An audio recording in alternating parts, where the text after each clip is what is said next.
powered by Asian Paints. প্রিয় দর্শক, আমন্ত্রণ জানাচ্ছি নির্মাণ রসায়ন অনুষ্ঠানে পাওয়ার্ড বাই এশিয়ান পেইন্টস। স্থাপত্য, নির্মাণ, অন্দরসজ্জা সহ স্থাপত্যিক বিভিন্ন অনুষঙ্গ নিয়ে আমাদের এই অনুষ্ঠান। আজ আমরা কথা বলবো ইন্টেরিয়র ডিজাইন নিয়ে এবং আমাদের আজকের অতিথি মোহাম্মদ আরিফুল ইসলাম, যিনি 0 ইঞ্চ ইন্টেরিয়রের প্রিন্সিপাল ইন্টেরিয়র ডিজাইনার হিসেবে কাজ করছেন। ভাইয়া, স্বাগত আপনাকে। Thank you for having me. প্রথমে যে বিষয়টা নিয়ে কথা বলতে চাই, আমরা তো সোশ্যাল মিডিয়ায় অনেক ধরনের ভিজুয়াল দেখছি আজকাল, এবং সেটা নিয়ে মানুষের মধ্যে এক ধরনের এক্সপেকটেশনও তৈরি হয়। তো এক্সিকিউশনের ক্ষেত্রে সেটা যখন পরিপূর্ণ হয় না, তখন কিন্তু হতাশাও কাজ করে। এটা কেন ঘটে? অ্যাকচুয়ালি ইন্টেরিয়র ডিজাইন মানে it's not a picture or ছবি না, এটা এক্সপিরিয়েন্সিয়াল একটা বিষয়।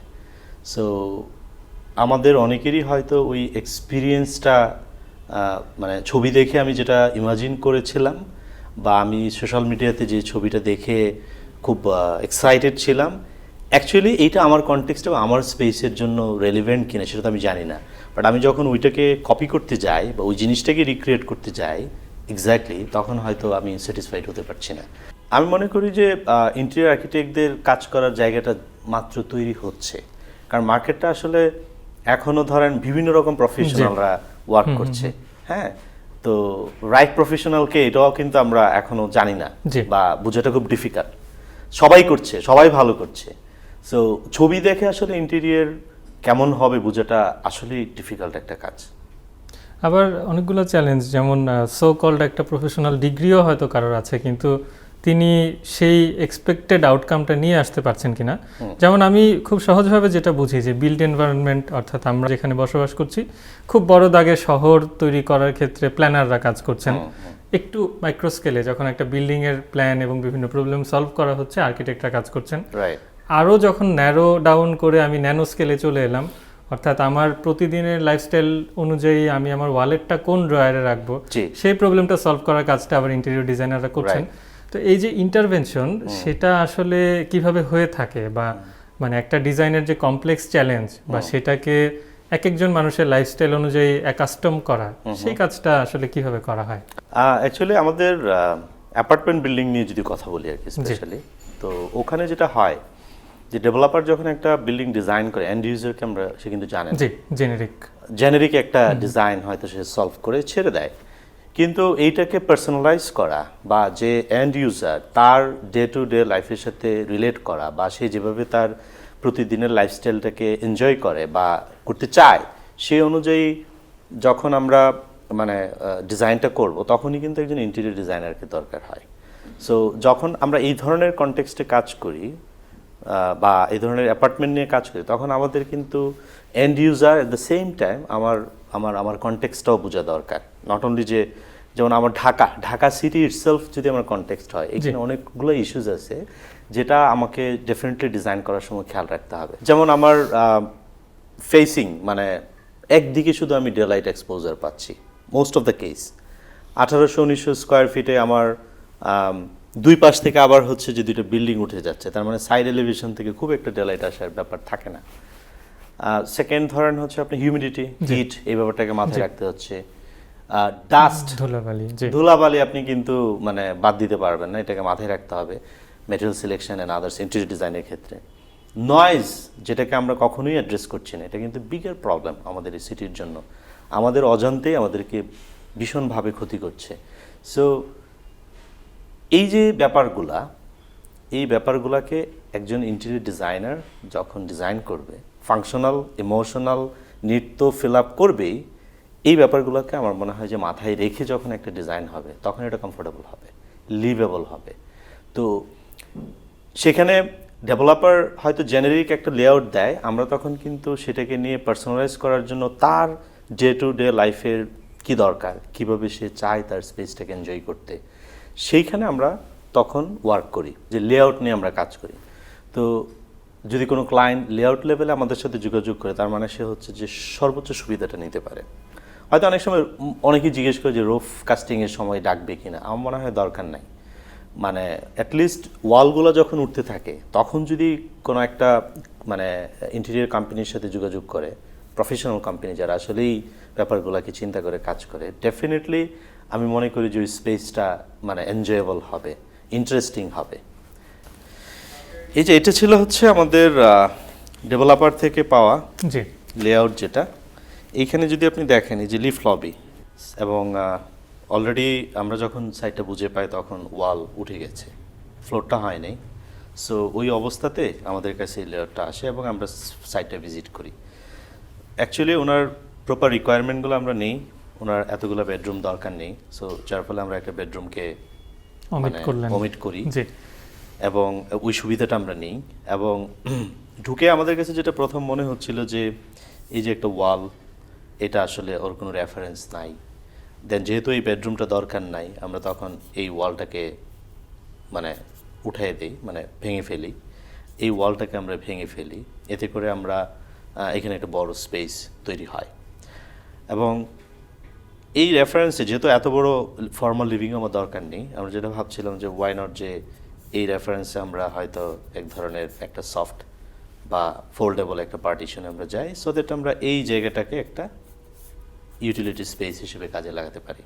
সো এখন যেটা হলো যে আমি এই ওয়ালটাকে এই পর্যন্ত টেনে নিয়ে আসি, এইখানে আমার একটা টিভি ক্যাবিনেট, আর এই ওরিয়েন্টেশন আমার সব সোফাগুলো হয়ে যায়। হ্যাঁ, এখানে দুইটা চেয়ার, আর্ম চেয়ার আমরা দিতে পারি, এবং এইখানে হচ্ছে আমার সেন্টার টেবিলটা বা কফি টেবিল যেটাকে আমরা বলি। সো আমরা এইখানে যে স্লাইডিংটা, এই স্লাইডিংটাকে আমরা এই দিক থেকে যখন দুইটা কর্নার অ্যাড হয় তখন আমি এসিটাকে কন্ট্রোল করতে পারি, বা গেস্ট আসলে আমার যে প্রাইভেসিটা সেটাকে মেক শেয়ার করতে পারি। আর বাকি সময় আমি পুরোটাকে ওপেন রাখলে তখন আমার এই পুরো স্পেসটা একটা বড় মানে সিঙ্গুলার একটা স্পেস ক্রিয়েট হয়, এবং পুরো স্পেসটা তখন ওপেন লেআউট এবং দেখতে খুব ইন্টারেস্টিং হয়।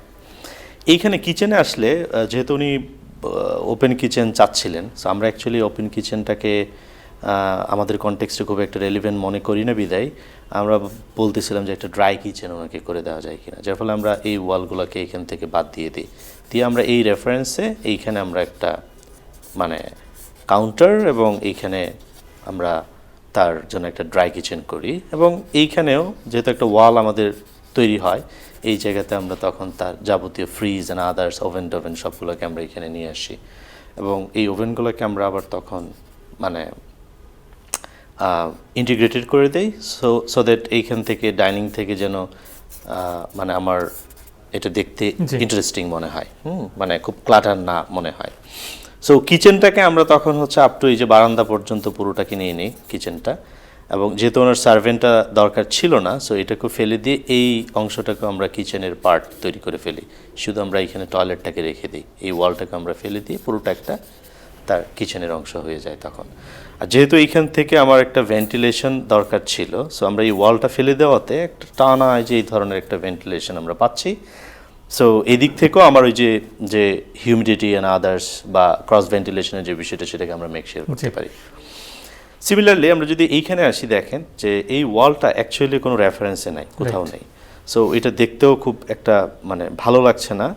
আবার আমরা যদি এইখানে দেখি, দেখবেন যে ড্রেসিং মাস্টার বেড, বাট তার ড্রেসিং স্পেসটা অনেক ছোট, সো কাপড় কোথায় রাখবে, যার ফলে আমরা যেটা করি যে এই রেফারেন্সে আমরা ওয়ালটাকে টেনে দিই। এতে করে যেটা হয় যে এইখানে আমি একটা ক্লোজেট দিতে পারছি এবং এইখানে একটা ক্লোজেট দিতে পারছি, তার মানে একটা বড় লং ক্লোজেট কিন্তু আমরা এখানে তৈরি করতে পারছি, রাইট? অ্যান্ড তখন আমার এই যে মানে গিভেন লেআউট এবং এইখানে যে ছোট ছোট কিছু চেঞ্জেস এনে আমরা কিন্তু দারুণ কিছু মানে ফাংশনকে অ্যাড করতে পারছি, এবং পুরো স্পেসটা তখন এনজয়েবল এবং তার মতো করে মানে সে যেরকমটা চায় সেটা করা কিন্তু পসিবল হয় বা হয়েছে এই প্রজেক্টের ক্ষেত্রে। এই হচ্ছে আমাদের ফাইনাল আউটকামটা, মানে যেখানে আমরা ডিটেইল লেভেলে কোথায় কোন ধরনের ফিকচার, কোথায় ফ্রিজ হবে, ড্রাই কিচেনটা কোথায়, পুরো জিনিসটাকে আমরা তখন কমপ্লিট করি। এইখানেও একটা জায়গা ছিল যেটাকে আমরা তখন washing machine and hand wash এই জায়গাগুলোকে আমরা তখন ভিতরে ঢুকাই দিই। আমাদের প্র্যাকটিসে আমরা যেটা অলওয়েজ মানে বিশ্বাস করি যে একটা বাসায় যদি প্রপার মানে ক্লোজেট সিস্টেম থাকে, ইন্টেলিজেন্ট ক্লোজেট সিস্টেম, ডেফিনেটলি বাসাটা ক্লাটার ফ্রি হবে। এবং সেই ক্ষেত্রে আমরা যেমন এইখানে একটা ক্লোজেট, এর সাথে আবার ড্রেসিংয়ের জন্য একটা ব্যবস্থা রাখা। ফার্নিচার গ্রাউন্ডিংটাও কিন্তু ইম্পর্ট্যান্ট, যে আমি আসলে কোথায় প্লেসমেন্ট করছি, কারণ এইটাও অনেক সময় রং হয়ে গেলে পরে তখন এই যে সার্কুলেশনটা মানে রুমের ভিতরের যে সার্কুলেশন এটা ফ্লুইড হয় না, জি। এটা ইন্টারাপ্টেড হয়। সো সেই জিনিসটাও কিন্তু তখন আমরা থ্রু লেআউট আমরা এই জিনিসটাকে সলভ করতে পারি। সো বেডরুমের ক্ষেত্রে যেমন মাস্টার বেডের ক্ষেত্রে আমরা এখানে একটা বড় ক্লোজেট আসা এবং এখানে একটা বড় বেড দেওয়া এবং এখানে স্টাডি টিভি ইত্যাদি ইত্যাদি আমরা তখন সাকসেসফুলি মানে অ্যারেঞ্জ করতে পেরেছি।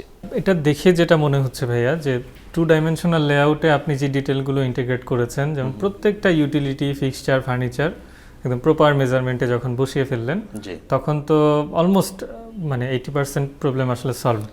ডেফিনেটলি। এবং এরপর যেটা আমরা দেখতে চাই যে ভিজুয়াল আউটকাম, এবং সবাই আসলে কিছু ভিজুয়াল দেখতে চান বা মানে সংক্ষেপে বললে 3D দেখতে চান।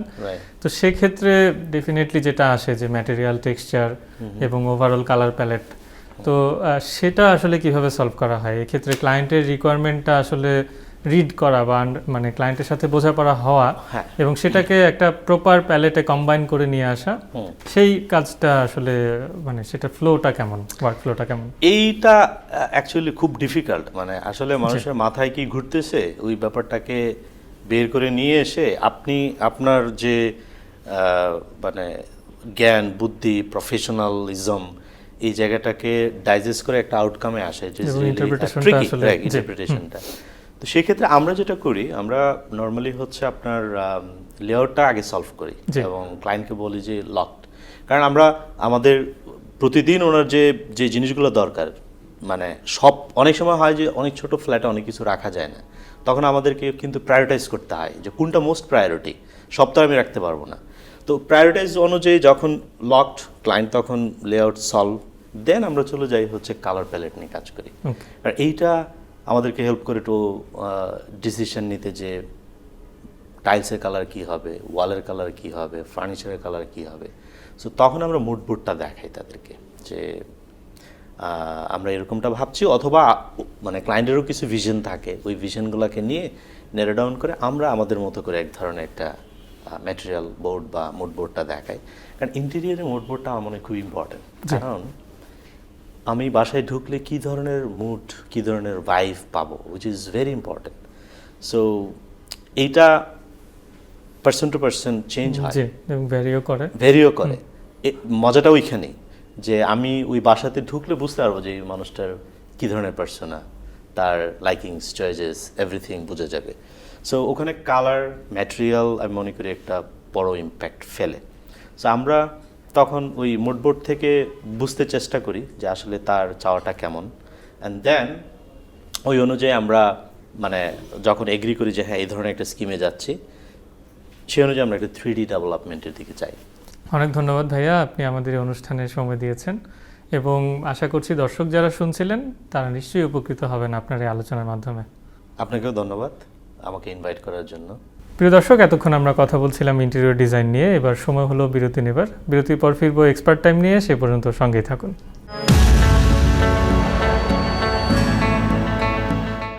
Powered by Asian Paints. প্রিয় দর্শক, বিরতির পর নির্মাণ রসায়ন অনুষ্ঠানে আরও একবার স্বাগত জানাচ্ছি। এবার থাকছে এক্সপার্ট টাইম। সবাইকে স্বাগত জানাচ্ছি আজকের এশিয়ান পেইন্টস এক্সপার্ট টাইমে। আজকে আমাদের সাথে আছেন আর্কিটেক্ট লুৎফুল্লাহ মাজিদ স্যার। স্যার কেমন আছেন? আলহামদুলিল্লাহ ভালো, আপনি ভালো আছেন? জি, বেশ ভালো আছি। স্যার, আমরা যদি একটু ছোট করে আপনার এই এক্সপিরিয়েন্সটা সম্বন্ধে জানতে চাই, কত বছর ধরে কাজ করছেন? আমি তো প্রায় 16 ইয়ার্স, 2008 থেকে। যেহেতু সব ধরনের কাজই করা হচ্ছে, এর মধ্যে মানে ডিজাইন করার ক্ষেত্রে কোন জিনিসগুলোকে আপনি সবচেয়ে বেশি প্রায়োরিটি দিতে চান? প্রত্যেকটা প্রজেক্টকেই আমি একদম আলাদাভাবে দেখি, যে একটা প্রজেক্ট যখন আসে ওইটার কনটেক্সট, ওইটার সাইট, ওইটার ক্লায়েন্ট, ওইটার রিকোয়ারমেন্টস, ওইটা প্রত্যেকটাই একদমই ওই প্রজেক্টটাকে ঘিরেই অ্যানালাইসিস করা হয় যে এই প্রজেক্টটা কী ধরনের প্রজেক্ট হওয়া উচিত, কীরকম হওয়া উচিত। তার মানে হচ্ছে প্রত্যেকটা বিল্ডিংয়ের ক্ষেত্রে নতুন নতুন স্টোরি থাকে, এক্সপেকটেশন থাকে। এক্স্যাক্টলি, একটা স্টোরি থাকে। কোন কোন ফ্যাক্টরগুলো আছে যেটা অ্যাকচুয়ালি আমার বিল্ডিংকে মানে এফেক্ট করতে পারে, যেটা পারফরমেন্সের ক্ষেত্রে আমার এফেক্ট হতে পারে? আমাদের এই ক্লাইমেটে একটা জিনিস খেয়াল করবেন যে আমাদের কিন্তু বৃষ্টিপাত হয় অনেক। সো বৃষ্টির সময় পানি আসবে, বাইরের পানি হয়তো দেয়ালে আসতেছে। এই যে ধরেন আমি স্পেসিফিক বললেই দেয়ালের ড্যাম্প, এইটা একটা বড় প্রবলেম মাঝে মধ্যে হয়ে দাঁড়ায়। যে আমরা যেখানে ড্যাম্প পাচ্ছি পানির কারণে এবং নোনার কারণে, সবার আগে আমাদের বিল্ডিং, যেটা আমরা আসলে ভিতরে যারা থাকি তারা হয়তো ওই ফাইনাল ফিনিশটাকে খুব এনজয় করতে পারি না বা এটা ইম্প্যাক্টেড হয়। সো সেই ক্ষেত্রে কোনো কেমিক্যালকে স্যার হেল্প করতে পারে? অবশ্যই অবশ্যই সেই কেমিক্যাল, কারণ আমরা যে কালার অ্যাপ্লাইটা করব ওই কালারটারই এটাকে ডিউরেবল করার জন্যই আমাদেরকে ওই কেমিক্যালটা আসলে অ্যাপ্লাই করা উচিত, সো দ্যাট আমরা এই যে কালার তো ইটসেলফ একটা অ্যাস্থেটিক্স, এটা যদি আমি ভিতর থেকে ওই কালারটাই যদি নষ্ট হয়ে যায় ড্যাম্পের কারণে, তো মানে ওই স্পেসের কোয়ালিটি তো নষ্ট হয়। এর বাইরে যদি আসলে আমরা কথা বলতে চাই, সেটা হচ্ছে বিল্ডিংয়ে ইন্টেরিয়র যখন আমরা ঢুকি তখন দেখা যায় পেইন্ট আছে। ইন্টেরিয়রে আমার কাছে মনে হয় যে একটা বিল্ডিংয়ের স্পেস মেকিংয়ে colour is the most expressive material, যেটা একটা স্পেসকে আপনি একটা ইন্টেরিয়র স্পেসই নানা কালার অ্যাপ্লাই করে এটার মুড চেঞ্জ করতে পারবেন। আমি যেই স্পেসগুলোতে খুব অল্প সময়ের জন্য থাকি, আমি যদি একটু ডিটেইলে বলি যে ওইটাতে সে আমি খুব একটু হট ভাইব্রেন্ট কালার ইউজ করতেছি, বাট যেই স্পেসটাতে আমি হয়তো রাতে ঘুমানোর জন্য যাচ্ছি, কাম অ্যান্ড কোয়াইট একটা এনভায়রনমেন্ট যাচ্ছি, সেটাতে কী ধরনের কালার ইউজ করবো? ডেফিনেটলি এক ধরনের না, তাই না? যে একটা কফি শপের একটা কালার যেরকম হতে পারে, এটা নিশ্চয়ই একটা বেডরুমে হবে না। সো এই একই স্পেস হয়তো কালার দিয়েই এটা নানাভাবে অ্যাক্ট করতেছে। সো এইটা খুব জরুরি যে ইন্টেরিয়র স্পেসে কালার অ্যাপ্লাইটা, যে কি ধরনের কালার মুড এবং গল্প অনেক কিছু গল্প তৈরি করে। থ্যাংক ইউ স্যার, আপনি আপনার এত ব্যস্ততার মধ্যে আমাদেরকে সময় দিলেন। আপনাদেরকেও ধন্যবাদ আমাকে এই অনুষ্ঠানে আমন্ত্রণ জানানোর জন্য। আজকে এই ডিটেল ডিসকাশন থেকে আসলে আমরা জানতে পারলাম একটা বিল্ডিংয়ের সেফটির জন্য অ্যাজ ওয়েল অ্যাজ লংজিভিটির জন্য আমরা কোন কোন ব্যাপারগুলোকে খেয়াল রাখতে পারি, তার মধ্যে ড্যাম্প এবং রং যদি আমরা চুজ করতে চাই সেক্ষেত্রে কোন ব্যাপারগুলোকে প্রায়োরিটিতে রাখবো। আশা রাখি এই ডিসকাশন আপনাদেরকে হেল্প করবে আপনাদের decision মেকিংয়ে।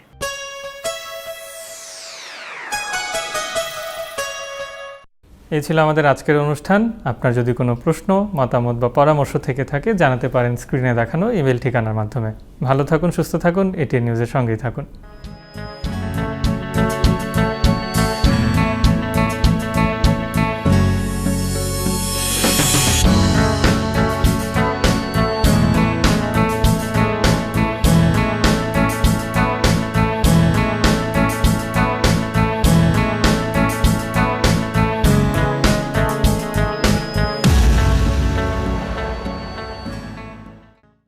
Powered by Asian Paints.